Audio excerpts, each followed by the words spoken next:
सोचिए, एक ऐसा खतरा जो किसी भी फैक्ट्री में, किसी भी वर्कशॉप में छिपा बैठा है। एक ऐसा अनदेखा खतरा जो बस एक पल में किसी की जिंदगी को हमेशा के लिए बदल सकता है। आज हम उस सिस्टम के बारे में बात करने वाले हैं जो इस खतरे के आगे एक ढाल बनकर खड़ा होता है। एक ऐसा प्रोटोकॉल जो हर साल अनगिनत जानें बचाता है। स्क्रीन पर ये जो नंबर दिख रहा है 50,000, ये कोई छोटा मोटा आंकड़ा नहीं है। अमेरिका की जो occupational safety and health administration यानी ओशा है, उसके मुताबिक ये उन गंभीर चोटों की अनुमानित संख्या है जिन्हें हर साल सिर्फ एक सेफ्टी सिस्टम रोकता है। तो क्या हो अगर एक सीधी साधी सी प्रक्रिया इन सभी दर्दनाक हादसों को रोक सके? जवाब है बिल्कुल रोक सकती है। और इसी सिस्टम की हम आज पड़ताल करने वाले हैं। लॉकआउट/टैगआउट। चलिए इस चीज को समझते हैं।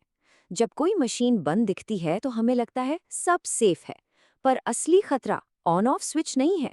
असली खतरा है मशीन के अंदर छिपी हुई एनर्जी, जो कभी भी बिना किसी चेतावनी के बाहर आ सकती है।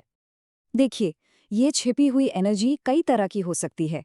बिजली तो है ही, वो तो सब जानते हैं, पर स्प्रिंग में जो दबी हुई मैकेनिकल एनर्जी है, या फिर गुरुत्वाकर्षण की ताकत, वो भी उतनी ही खतरनाक है।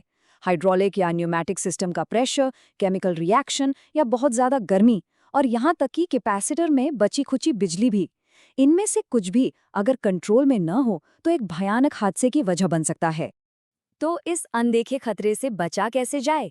यहीं पर एंट्री होती है लॉकआउट टैगआउट की, जिसे हम शॉर्ट में लोटो भी कहते हैं। ये उस खतरनाक एनर्जी को कंट्रोल करने का एक पक्का और सिस्टमैटिक तरीका है, जो सच में जिंदगी और मौत के बीच का फर्क बन सकता है। अगर आसान भाषा में कहें तो लोटो एक सेफ्टी प्रोसीजर है।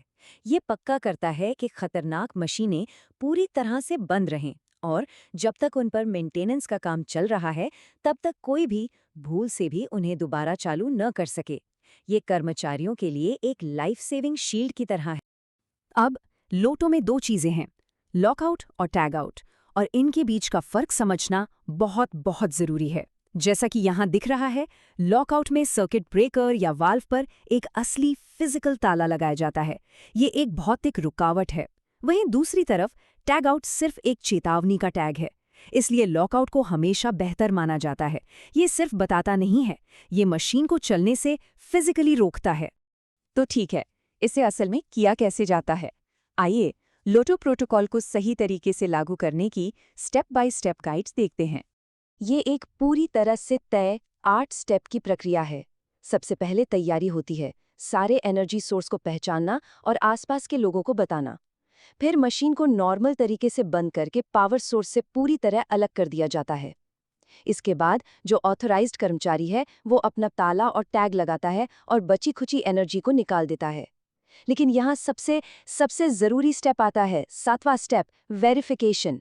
मतलब मशीन को चालू करके ये कंफर्म करना कि वो सच में बंद है और चालू नहीं हो रही।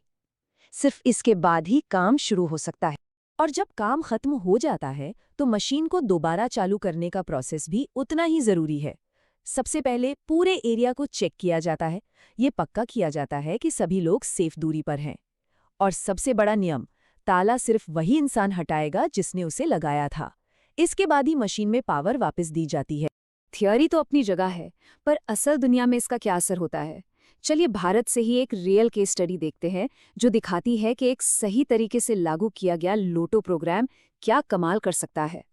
ये कहानी है गुरुग्राम की एक मैन्युफैक्चरिंग फैसिलिटी की, जहां हाइड्रोलिक प्रेस का काम होता था, और वहां एक बहुत बड़ी और दर्दनाक समस्या थी।